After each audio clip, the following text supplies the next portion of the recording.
Hi guys, it's CryptoBurb Adrian speaking. Welcome to today's exclusivity report.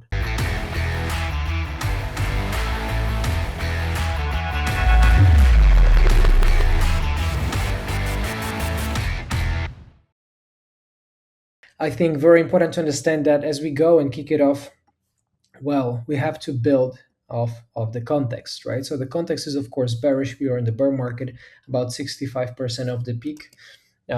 This typically classifies it as a deep bear market. However, not as deep as it typically gets for Bitcoin, right? As we know, the historical peaks to troughs throughout the past cycles typically get 80 to 90% drawdown of the peaks, right? So here being top to the very down, right? Top peak to trough at 75% discount, $69,000 down to 17,500 makes it again 75%. So historically speaking, again, we are not there yet.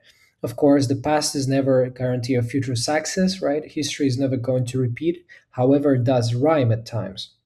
So that you can tell that despite it's not going to exactly pinpoint the very same retracement levels, just like it did, had in the past about 85, 84, 67% something of a retracement of the peak. It's not necessarily going to perfectly pinpoint the very same retracement level, but it still may get closer than further towards these levels, right?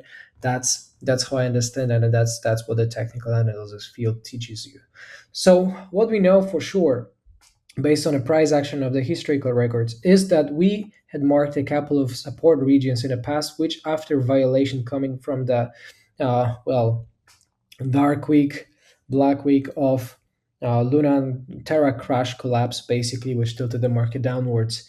It had remained until then, bullish, right? For this lead, for this regions, 28,700, 28,600, all the way up to $30,000.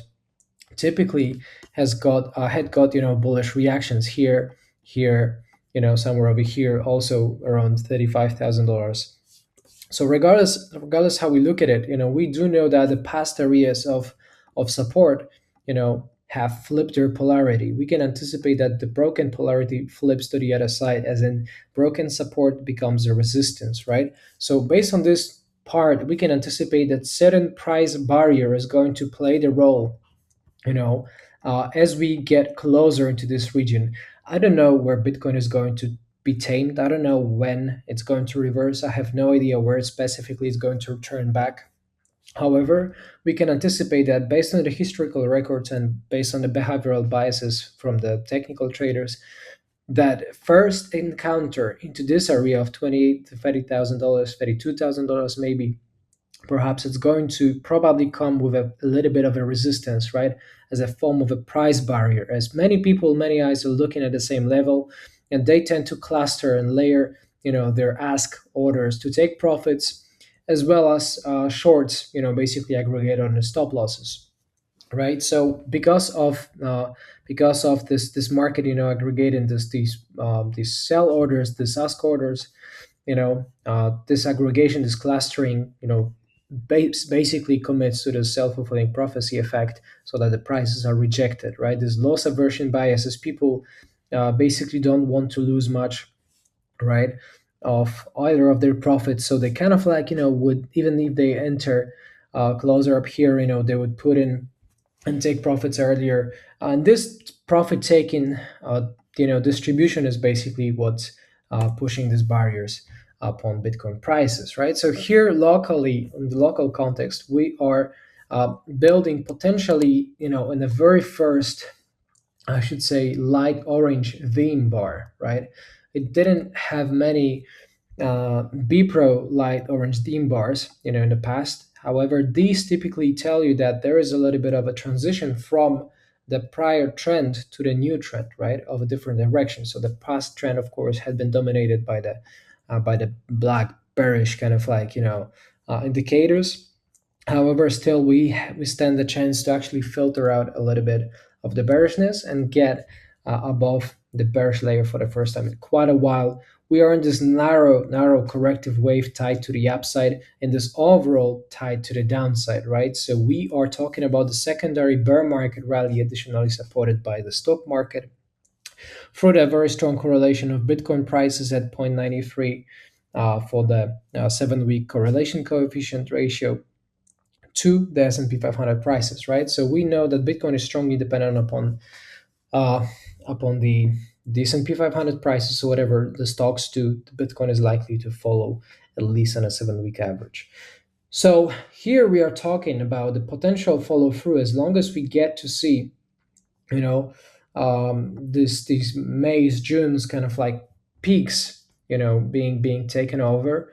I would argue that Bitcoin may turn a little bit more bullish. However, if we take it, on the 200-week basis, or should I say 200 day average, we may actually see and experience a little bit of uh, well of resistance, if you will, right? So here, finding a support so far, historically, of course, it matches the historical records where Bitcoin would find eventually the support, a stronger region of buyers, full buyers around the 200-week average.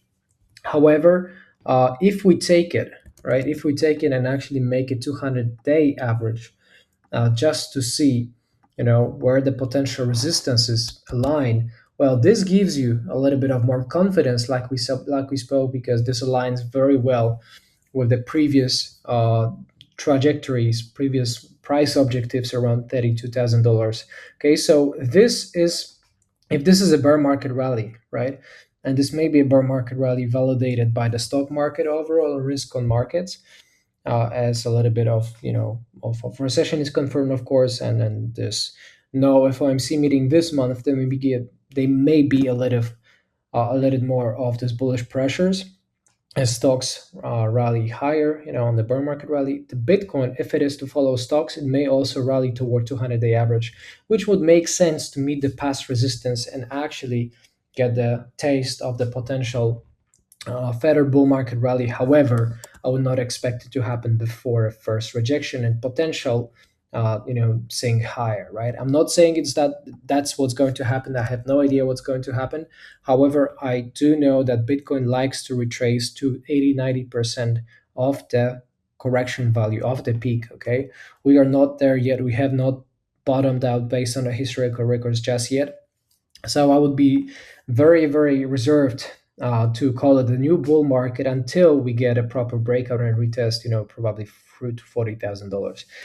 There might be a little bit of resistance at $32,000 for the set reasons. So it makes sense to anticipate a little bit of bearish price action in there and profit distribution. Same goes for same goes for the 200-day average picture when accounted for for the daily chart, right?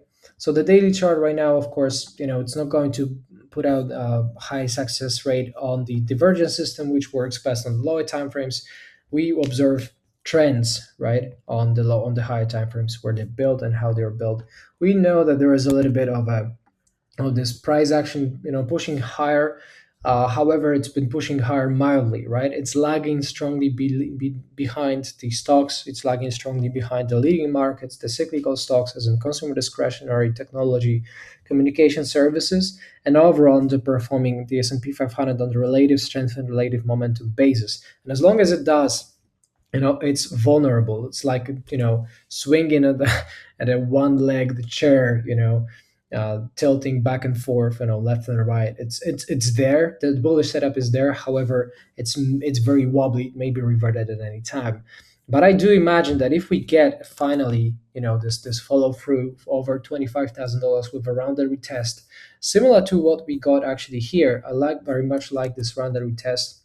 When this rounded retest, it does not really breach the support region, but instead it gets nice reaction of a rounded saucer, if you will, or a bowl or a cup, right?